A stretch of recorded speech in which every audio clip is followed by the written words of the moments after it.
There were only 2 times I had to take a break from wrestling. When I first went to university and sort of just had no other way to watch it, and after the Nancy and Daniel Benoit murder-suicide. Only reason I bring that up is to note what we're going to talk about today is silly fun. That was the most serious of them all. There are occasions though when sports entertainment gets it so wrong you can't help it anymore. You want off this ship. And who are the worst offenders? Let us find out. Number 10, the 2015 Royal Rumble. Or the 2016 Royal Rumble, you could take your pick. 2015 was such a catastrophic failure though that even before the bell rang, WWE knew the risk here. How stupid is that? Because the powers that be were well aware that fans would be behind Daniel Bryan as soon as he entered the ring, so rather than, book him to win the thing, they went out of their way to figure out how to not allow it to happen. Wrestling does not need to be this hard, folks. It was, of course, because Roman Reigns had to be victorious, meaning after Bryan arrived at number 10, we stuck to that idea and had Bray Wyatt throw him out after 10 minutes. People were furious. There was more as WWE kept the Big Show and Kane in late, assuming the audience would pick Roman over them, but no. Surprise, surprise, fans cheered wildly for one of the big men to win. It was just making things so difficult when Daniel could have just stood tall at the end. And also, I tell you this, fans aren't idiots. They saw through the whole damn thing. Number 9, the Unthinkable WWE Champion. So as it turned out, we were all wrong with this, but it is true. When WWE made JBL the WWE Champion, people were outraged. I mean, you always get the crazies, but this really did take on a life of its own. It was mostly because before all of this, John Layfield had been Bradshaw, a rough and tough Texan. It worked. The APA were a very successful tag team. From nowhere, however, he was some rich businessman and was picked as the guy to take the World Championship off Eddie Guerrero. You can see why this got out of control. Many pointed the finger of blame at the company and said they were done, but looking at it today, this worked really well. JBL got super heat because he was such an asshole and was a proper heel in the sense he had no redeemable features whatsoever. The dude was a dickhead. In the later years, we learned that Eddie had requested this too, and that underlined it all, to be honest with you. If Guerrero gave it the green light, he was never going to be wrong. It's why we always need to be patient and not go too nuts. We definitely did that back in 2004. Number 8, Katie Vick. So you knew this one was coming eventually. It could be the number 1 story when it comes to telling fans not to watch anymore. Who asked for a necrophilia angle? And if you did, my gosh, leave me alone. The timing of the thing was awful too, because this was 2002. The Attitude Era was over and everybody was trying to figure out what WWE was going to be when we got this. If you were in 2 worlds, this was enough to tell you to leave professional wrestling. In case you don't know, it did involve Triple H accusing Kane of getting drunk and killing his then girlfriend Katie Vick in a motor accident. The Big Red Machine then allegedly had sex with the dead body. I know, don't get mad at me. This is what WWE did. It also led to Hunter having fake sex in a funeral home with a mannequin. If this was meant to be entertainment, it was just awful. Genuinely awful. It still makes me question my own existence. Throw in mentions of semen and this was bottom of the barrel stuff, and I hated it then and I hate it now. I hate that we always have to talk about it. It totally sucked. Number 7, WWECW flops. This doesn't sound so bad, but then you go and watch it. The 2006 ECW December to Dismember pay-per-view. Now, of course, this is WWE's version, so you're already fighting uphill, but it's also when Vince McMahon and Paul Heyman fell out badly behind the scenes, it was actually doomed. For starters, only 2 matches were promoted ahead of time, and this was a pay-per-view. Plus, you had the Elimination Chamber, which was an actual mess. A huge reason for this is because of the Heyman and McMahon fight, with Paul desperately wanting CM Punk to destroy the whole field. Vince didn't agree and saw money in Bobby Lashley, and he was always going to get his way. But when Punk got pinned first, man, I tell you, the fans lost it. It was likely because the rest of the show had been terrible and now their favorite was gone. And I'm not sure if people tapped out of WWE altogether, but when it came to WWECW, we were done. It was downhill from here. And in hindsight, we probably never should have done this. Number 6, WrestleMania 9. It is hard to convey how much this annoyed people in 1993. Hulk Hogan was becoming like a bad smell. Now, there was some buzz given Hogan had been away for a while, but he had made it clear his return was going to be in a tag team with Brutus the Barber Beefcake. He'd almost be like a special attraction. That would make sense. And then, even though he'd already popped up at WrestleMania 9, he must have been standing backstage, just wanting to upset everybody. Because as soon as Mr. Fuji had thrown salt in Bret Hart's eyes to allow Yokozuna to retain his WWF title, Hulk stormed to the ring very, very mad. This is where it does become stupid, because it wasn't Hogan who demanded a match. It was Fuji. That's right. Even though there was no need, he said Yoko was ready for round 2.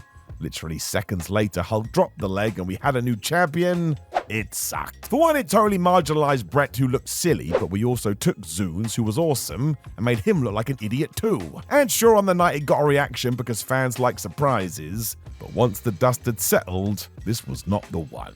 It was so bad by the King of the Ring pay-per-view we reversed it with Hulk going away again.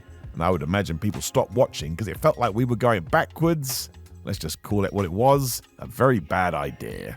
Number 5, Daniel Bryan gets smashed in 18 seconds at WrestleMania 28. Now this is another that these days was an accidental stroke of genius. Do not forget, without this, maybe Daniel Bryan doesn't get his WrestleMania 30 moment, and that ruled. If we had to go through this to get that, fine by me. In case you were not aware though, in 2012, WWE wanted to push Sheamus, whereas Vince McMahon was obsessed with booking the Irishman against Bryan. Seriously, you can look this up. If there was an opportunity to do it, he would pull the trigger. WrestleMania 28 was one of these times, and here the boss thought he'd come up with a home run. World Heavyweight Champion Daniel could get Broad kicked in the face instantly and lose. This would even happen while he was kissing then storyline girlfriend AJ Lee. No one would see it coming. Now that was true, but I also wouldn't have expected to see a llama get the pin. The reason not to do it is because it was dumb, as the reaction showed. Despite Bryan being a heel, the audience genuinely felt like he'd been done dirty here. It wasn't right. The initial outrage was people saying they were done with the product when we all had a better plan. We would just support Daniel so much that 2 years later, WWE would have no choice. Even though they may not want to, Bryan would main event the 30th WrestleMania and have a moment of a lifetime. We should always choose this option. Was damn near perfect. Number 4, the death of Kofi the Champion. We should have stopped watching after this because the sheer disrespect for Kofi Kingston. I mean, we should have known because remember, Kofi was never meant to be in this position. He was shifted into it after Mustafa Ali got injured, and there was so much love for Kingston we got all the way to Mania 35, where Kofi challenged Daniel Bryan for the world title. It was awesome. It is worth all the nonsense as that moment on that night is fantastic, but as soon as Kofi had the belt, we Rey Mysterio'd him. Made it very clear he was not the guy. I did not like it. Kingston was basically booked badly throughout the summer, but nothing was worse than October 2019 when SmackDown debuted on Fox. To try and kick things off with a bang, we did Kofi versus Brock Lesnar, and yep, it lasted 8 seconds. F5, 1, 2, 3. Why do we do this? Now I will say I'm glad WWE went in this direction, because think of the alternative. Brock would have murdered Kingston for ages without Kofi getting a lick of offense in. This way was for the best. Just rip the damn band-aid off. It wasn't what any of us wanted though, which meant it was idiotic. You're meant to be putting on a show people enjoy watching. Not this. Number 3, WWE in 2019. There are other years we can choose, but 2019 I think sums it up the best, especially as 1 year later the pandemic was looming. Little did we know. In short, we are talking about the creative decline of Vince McMahon, which in 2024 is more obvious than ever. The regime changed and things are way better. It just felt like Vince would much rather wind his audience up than satisfy them, which is why after the abomination of the Hell in a Cell match between Seth Rollins and The Fiend, he laughed. Look at the crowd, they're so mad, it's so wonderful. It was not. This would become a common theme, and let's not forget this started basically in 2001. As soon as WWE had bought WCW and had a monopoly over wrestling, they could rest on their laurels even if they didn't realize. I mean, by 2002 we had that Katie Vick stuff. Before the shift to PG television, some of the stories were embarrassing. The whole thing needed to kick up the arse for decades. Basically, we fed off scraps. That's why the likes of Goldberg and Lesnar in 2016 sent people crazy. It was different. Focusing purely on the wrestling side of things, many a human was done with WWE long before McMahon left properly, just because they didn't enjoy what he was doing. Why do you think there was such a thirst for AEW originally? We were all desperate for something new. Number 2, the Nexus. There are worse entries on this list, but do not underestimate how some fans reacted to this. Because when they did have their awesome debut in 2010, it was like a shot on the arm. Finally, we were going to take a handful of guys and make them into stars. We desperately needed that. A lot of people were also tiring of John Cena just through fatigue, so seeing him get his would be refreshing too. It would open up new doors when we slammed that shut. Because despite the Nexus having about 67 members when we got to SummerSlam for our big versus WWE feud, they just lost. For goodness sake. Cena found super strength at the end of this too, even though he'd been thrown into concrete, and the message to the audience was same old, same old. Doesn't matter how we bring new wrestlers in, they're all going to fall the same way. I think we were most upset about Wade Barrett, as he had done everything to make this work before his legs were pulled out from underneath him. Let's not pretend that wasn't a theme either. Look at Bad News Barrett, same deal. Even the likes of Chris Jericho and Edge said in later years this was booked the wrong way around, and if they're saying it, it's utterly backwards.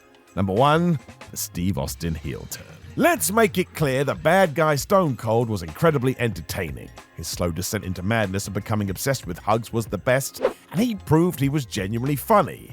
Not sure anybody knew that in 1999 when he was just a tough walking Texas redneck. While the logic here was sound too, Austin felt like his days as a babyface had run out. He had failed to realize one thing: the fans mostly were fine with what he was doing. And yes, come April 2001, business was tailing off, but that wasn't because of him. It was just the nature of the beast. When you've reached the heights of the Attitude Era, there's only one place left to go. This period had also attracted so many new fans who just enjoyed Steve being a badass.